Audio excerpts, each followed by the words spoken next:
Hello, hello, hello, everyone. I am so sorry I am late. We had a bit of a tech issue. I basically logged into StreamYard, and despite having two cameras connected to my account, it did not want to show either of them. So I am running late. I am just about to let in Tatiana as well.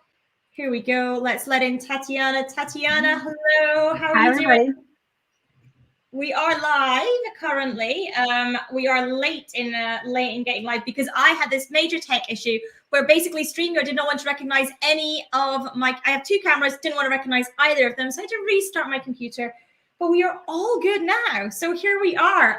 Tatiana, thank you so much for joining me Thank you for having today. me. So for those listening and watching, Tatiana is a hypnotherapist, trauma integrative hypnotherapist and coach who helps purpose driven entrepreneurs and leaders overcome emotional wounds and trauma that show up as business blocks so they can fully step into their purpose and impact. Amazing, because I imagine that many of us have got historic things that come up in our business, and actually they can be difficult to spot, correct? Absolutely. And it's interesting you mentioned it right away because I was just thinking. I've noticed historically there are two groups of entrepreneurs. Mm. Um, some of us are more of the introverted types that don't quite belong. We Mm. are kind of unemployable, aka cannot have a boss, Yes. but we are sensitive. Maybe we are maybe empaths and we want to change this world and make it a better place.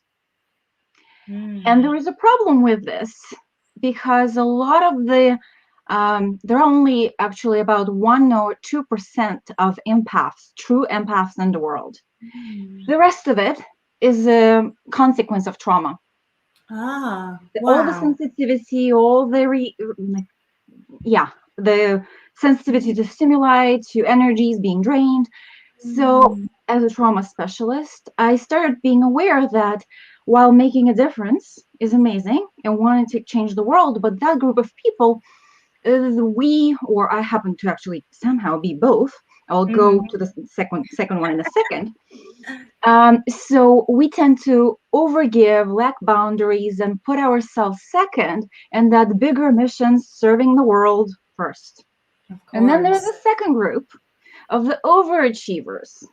And now Mm. there is nothing wrong with achieving, but if it's over hyperachieving, and Mm. every time you achieve the goal and the goal moves, Mm-hmm. it's also some type of compensation. And Yes. in a lot of ways, the causes are going to be either some type of emotional wounding or Mm. trauma for both. Yeah. Yeah. And I guess that as well, the word trauma, I think probably makes people think, well, I wasn't abused, or I didn't have this thing that people might typically think is traumatic, particularly for overachievers. They're like, like I didn't have a horrendous childhood. I wasn't neglected, but actually, that's not what we really mean by trauma necessarily, is it? Correct. And the more modern definition of trauma is when we are either experiencing, and by the way, it doesn't have to be an event or something Mm, horrific, it is an yeah. experience in the body. So in Mm, my work, I focus a lot on the body and body memory, the neurological pathways and the neurochemistry, because emotions are chemicals and we get addicted to those chemicals, right? yeah. But trauma is a lot of something like a shock, which Mm-hmm. is then processed in the body or not processed in the body and the brain, of course, and the limbic system and the amygdala, but it's not just the brain. Even Yeah. though mind-based perspectives, which is basically everything, Mm-hmm. born out of patriarchal structures, would tell us that the mind is primary. So this is how we have all the conventional methods of transformation and healing and therapy, which are Yeah. all mind-based. Mm. And everybody forgets about the body. but the body is what stores the trauma in the neurological way. And also it can be not too much of something too fast, right? But absence of support, absence of even boundaries as children growing up, absence of nurture, love, attention, all the neglecting, right? And so it's a very delicate dance. And this is what trauma is. What one thing might not be trauma for one person, for another Yeah. person it would be. And so we need to be aware of that. Yeah. So how do we identify if we are holding trauma that is impacting us in our businesses? How do we know? Ah, great question. So again, the two groups of people, right? And all the issues with, let's start with the first one, Yeah. the overgiving, the wobbling on the sales calls. And it, by the way, can happen for both. Okay, So yeah. we can't even move it all together. All the mindset supposedly, but much deeper money blocks, consistent returning debt, for example, or I work with a lot of women, female entrepreneurs. So all the, and you talk about, I love your podcast and your topics. Thank you. You talk about how do we not give discounts and when do we give and do we barter services, Yeah, all yeah. of those, putting ourselves last and having unclear, doubtful kind of dynamics on the sales calls, problems with marketing, with self-promotion, and all around like visibility. My biggest one when I started this journey, and this is how I actually realized I got into 15. So I had a huge transformation with hypnotherapy. It saved my health and my life, and I wanted to share it with the world. And I started my business. That's it. I was sure I'm going to change the world. And then I was so afraid of being on camera and public speaking that a couple of Yeah. years ago, I would not even turn on the camera, even to record myself, let alone publish, or let alone going on anywhere, Something like right? Yes, exactly. And a lot of my clients who come to me come because we attract similar patterns, right? Because I now have a solution. And I developed a very unique process for that. So how I discovered it is I literally would have my vocal cords will shut down. I'll have like a panic attack, anxiety, like dying kind of fear. Yeah. And it doesn't have to be so dramatic, but if we have it dramatic or very, very subtle and subconsciously hidden, but everybody thinks it's subconscious. And I know you talked to Dan about some of those subconscious beliefs, right? Yes. Yes. Amazing, amazing conversation. Um, but the problem is most people, because we are not trauma aware, we're missing that component that it's not just the subconscious mind. And so everybody focuses on the mind, conscious and conscious, but the body, as the famous book says, keeps the score.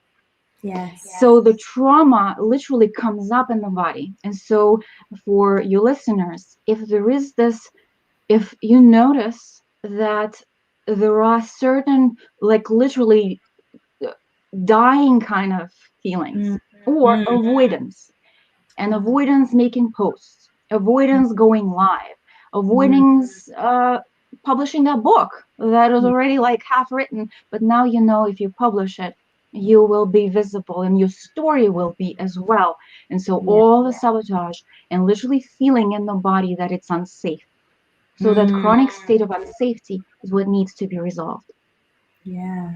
That's Wow. just some of them, some of those Yeah, patterns. I mean, that's incredible. And I'm just thinking of all the business owners I speak to, and I'm thinking, are there any people ultimately that are not suffering some form of trauma? No. No, That's the secret, the we're big secret. screwed.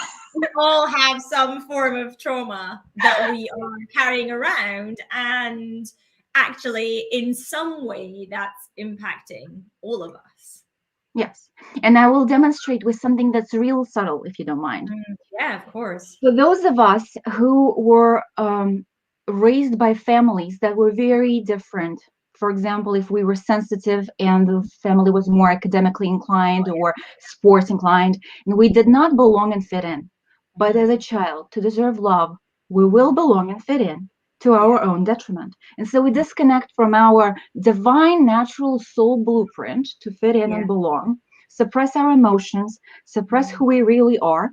And what causes what is the consequence of that? There are so many, but one of them is lack of self-trust. How do you run a business as an entrepreneur without self-trust? Yeah, absolutely. And the fascinating thing for me is that actually, for many entrepreneurs, those steps haven't been joined together. So they just were living their childhood, and now they're just running a business, and those bits in their minds are completely disconnected. It's kind of like, well, yeah, that was my childhood and it was fine, it was okay, like it was okay, fine, no problem. But actually, because of those things, it's impacting that they don't trust themselves. So they don't trust themselves to show up. They don't trust themselves to price. They don't trust themselves to do anything really. Even though they might be going out and kind of doing that push and hustle thing to try and get over. And then feeling like imposters, the imposter syndrome, all the self-doubt and the perfectionism that actually ties to to self-confidence, and imposter syndrome, which is self-confidence issues on steroids, as I call them. And so then patterns with comparison. Again, she's making or he's making 6 figures and 7 figures, and I'm not, and what's wrong with me, and I should have done it yesterday. All of that limits us actually, and disconnects us from that soul alignment, because a big portion of my work is actually working with hypnosis as an expanded state of consciousness. I believe that beyond the suggestions and beyond the emotional healing, and I do a lot of transgenerational trauma work and family dynamics and systems, but beyond all of it, my biggest vision and purpose is we heal the emotional wounds and the trauma to get into that soul alignment and connect. Because when we disconnect in childhoods, and it doesn't have to be family trauma, look at what happens in a school system. The bullying and the fitting in of just with school alone. Because if it doesn't happen in the family system, then it will happen in the society and in the school system. And a lot of my clients will have imprints from that, which limits a lot. I really clearly remember being at school, and I must have been, I don't know, 14 or 15 ish. And this replays in my head a lot. And it was a situation with an English teacher, and I mispronounced something or said something slightly incorrectly, and he basically took the mick out of me for it. And I responded saying, I'm not going to speak in case I say something. Obviously meaning in case I say something incorrectly. But after that, he then continued this thing that I'd said for a long time. And when I started coming into my business and wanting to do video and podcasts and all that kind of stuff, I had this replaying in my head a lot. And even now, every so often, it just pops into my head, the whole, I'm not going to speak in case I say something. Basically, if I speak, I'm going to look stupid. Somebody is going to tease me for it. They're going to think it's funny. I don't think it's funny, but they think it's hilarious. And I'm going to be teased. And therefore, I was really scared to actually show up and be on camera and speak in public. And even on sales calls, I was really scared in case I said something that made me look stupid. So in the beginning, I actually used to write out almost like a script of exactly what I would say on sales calls, because I was so worried that I would speak and say something. Yeah. And that's a beautiful examples of basically what happens to most in one variation or another to most of the clients who come to me with some type of confidence or visibility blocks. And all those sales and marketing and self promotions, everything ties to it, right? But I will dig it a little bit deeper, if you don't I'm mind. sure. Because we are not just afraid of looking stupid or saying something wrong. Ultimately, it's being afraid of rejection, Yes. judgment first, Yeah. and rejection. And this is one of the main primal fears, which now Rejected takes from the us, tribe. yes, because we literally conditioned on the evolution, in the evolution scheme of things. Yeah. And basically, that primal fear will live in the body. And so, usually, with things like that, pretty much any type of emotional wounding, relationship wounding with like family members, authority figures, which deeply hurts us, and also in the school system, in any trauma, there are many types of trauma, right? And even with transgenerational trauma, we don't even know the people who went through it, but how it works. It's the same mechanism. There is an effect, a strong emotional trigger, reaction in the body. So yes, it's subconscious mind, but the body creates that emotional response in the chemicals that we produce. And this is what never gets released.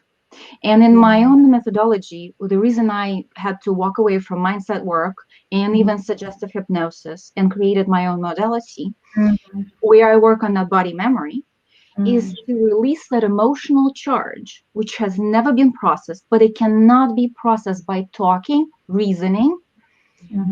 So that means suggestive hypnosis and talk therapy and any mind-based techniques will fail. It is going to make a difference. But that's why people go to therapy for years and years. I was going to say, yeah, that's why you hear about people in therapy for 3-5 years. Yes. So it creates a response and release, like talking to a girlfriend on the phone. You feel better after. But then new trigger comes, certain similar pattern repeats, and we get triggered and it happens again. And so, for example, with inner child healing, a lot of it, I talk about it because ultimately what we are doing for that business success, what I'm doing for that business success, is I'm helping my clients resolve their relationship and emotional wounds and their trauma from most of the time early life and any trauma that happens after, which almost always repeats in a pattern. And so inner child healing will be a big portion of it. But most people do the inner child healing by talking, reasoning, and giving support, or writing letters, or even meditating and following guided meditations. And all of it is, again, talking and reasoning and logic. But if the trauma happened in pre-verbal age, and until we develop the analytical function, but especially in pre-verbal age, there are no words there. There are no language schemas. And this is why the entire mind-based paradigm of healing will take us to a certain level, but then it will stop. It will never work for transgenerational trauma. Because we don't even know the people. Like one of the biggest blocks I had personally, which affected my money stories, by the way, was the fact that my grandparents were in World War II, literally active, both of them. And I experienced in the session, and this is how I develop. I'm my own guinea pig, right? Yeah. So I realized no matter how much you talk, but it's not possible to rewire and repattern it on the level of the talking or even the subconscious, because it has to be worked on the body level, and the body and the subconscious both actually don't understand logic and reasoning and words. Of course. And neither do our pre-verbal parts, such as the inner child, younger version of us, and especially if it was prenatal trauma or labor, like trauma during labor or very early age. And neglect is part of trauma too, by the way, and abandonment. So from this perspective, I was $15,000 in debt. I had a dream and I wanted to make a difference. And I went from coach to coach, from modality to modality, and I realized I needed to save my life and my dream. And I was a woman on a mission. Amazing. Absolutely incredible. Thank you. I'm just thinking about all the ways that like all these little things during my life are probably now impacting things that I don't even know about, which is amazing. I mean, it's just so if we've got some listeners and watchers who are thinking the same thing, like what do they do? Like, is the solution hypnotherapy? Is there anything they can start to work on themselves? Like where do they go from here if they're suddenly going, oh crap, there's all this stuff that I probably have that I don't even know about, but I'm experiencing these symptoms that we're talking about?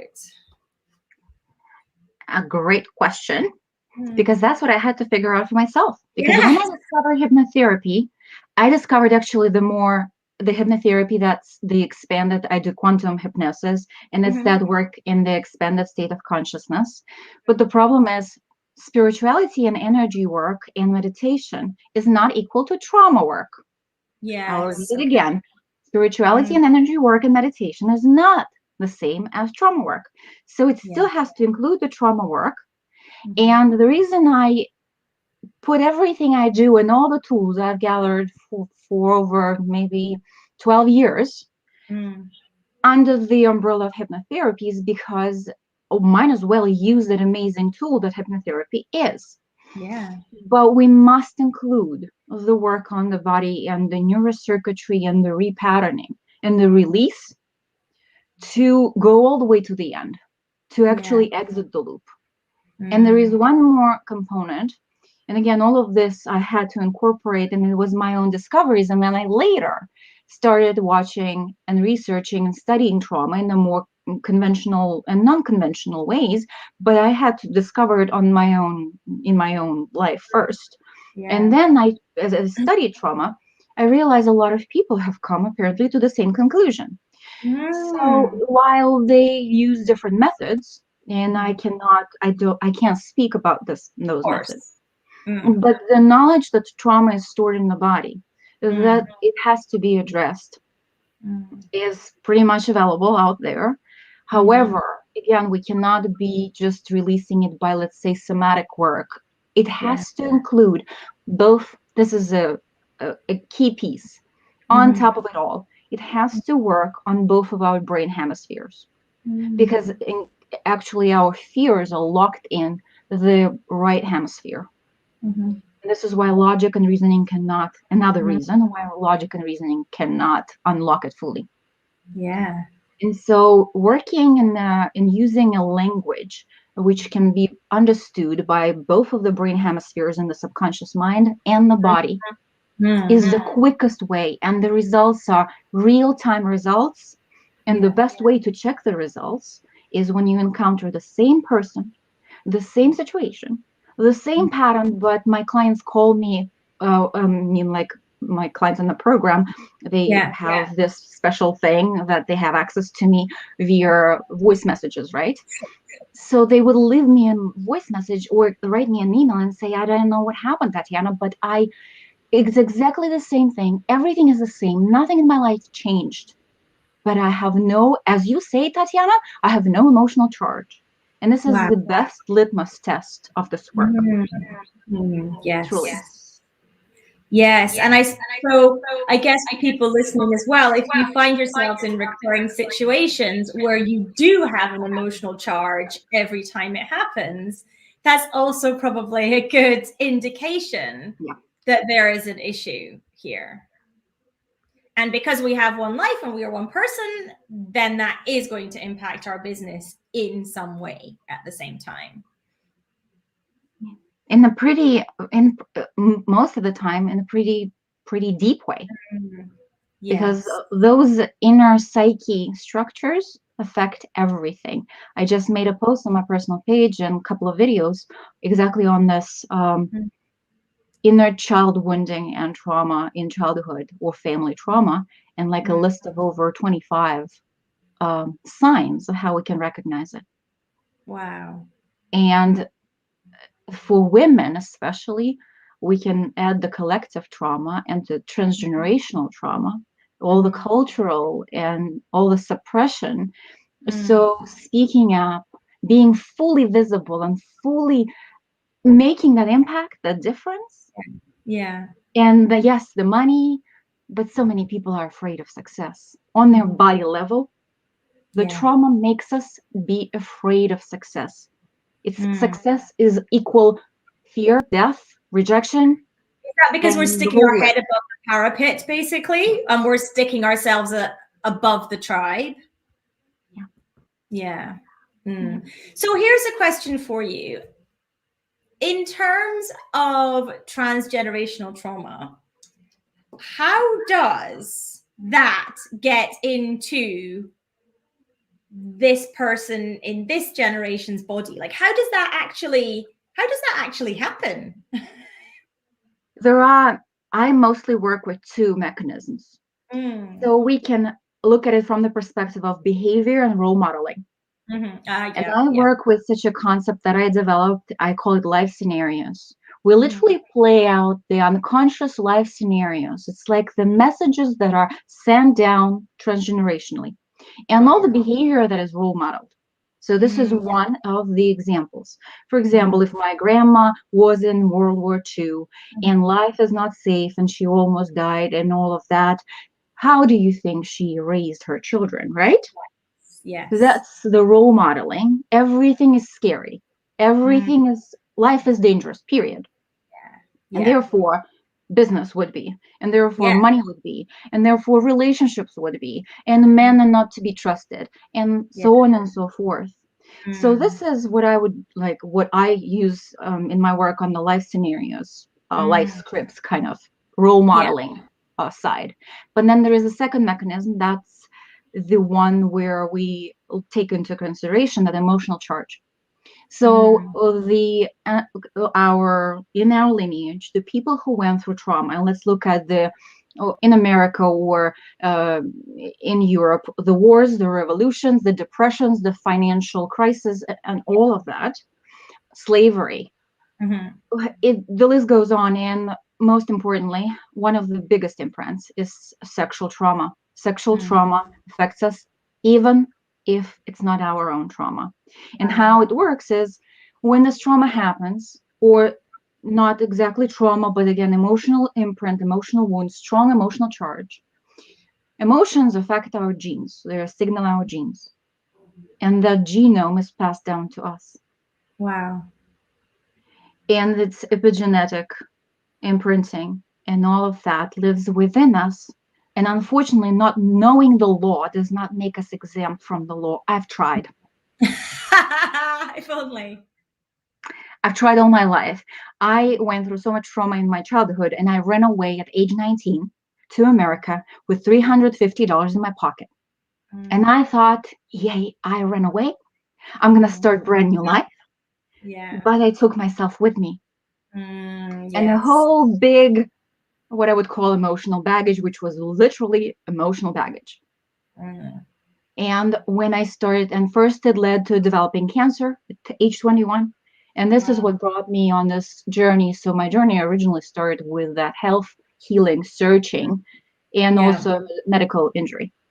And then I Mm, started the business because I wanted to share how amazing hypnotherapy is. And I realized how deep is the deep. And so mm, this is what brought me to this journey. And literally everything I teach is my own. I'm my own first client.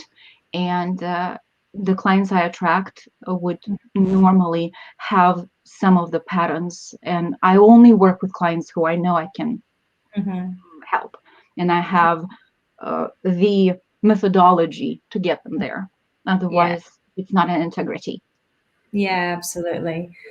Um, this is completely fascinating to me. It's such an incredibly interesting subject. And actually, it's something that is impacting not just us as business owners, but pretty much, as we said at the beginning, almost everyone on the planet by the sounds of it. And um, that is in some way scary, but also in some way, actually, um, it's a little bit soothing in some way, that it's like it's not just you that's messed up, it's everyone that's messed up. So let's do something about that, rather than beat ourselves up with a stick because we don't want to turn the live camera on. Actually, there is, there are options here, and we can understand where it's coming from, and not be that high achieving version that you spoke about, where it's like, we just need to beat ourselves up, we just need to hustle, we just need to move the goalposts and have a bigger goal and all that kind of stuff, which I think is hopefully soothing in some way for people as well at the same time. Tatiana, I've absolutely loved this conversation. Why don't you tell our listeners and watchers where they can find out more about you, how they can get in touch, and where you hang out online? I am the only Tatiana Vilarea on Facebook, and I have Tatiana Vilarea Hypnotherapy and Coaching business page, which I'm trying to develop a little more because, it's more difficult. Yeah. But TatianaVilarea.com is my main home, and there are videos there that link to the page, and I would love to see people and answer any questions. Come visit. Yeah. Amazing. We'll obviously, when we put this onto the podcast, we will put the links and stuff in there for people to click on as well, and all that good stuff. But thank you so much for joining me today, Tatiana. Thank you everyone who is watching and tuned in. Thank you for all the love, hearts, likes, and thumbs up. I appreciate that, and we'll speak soon. Thank you.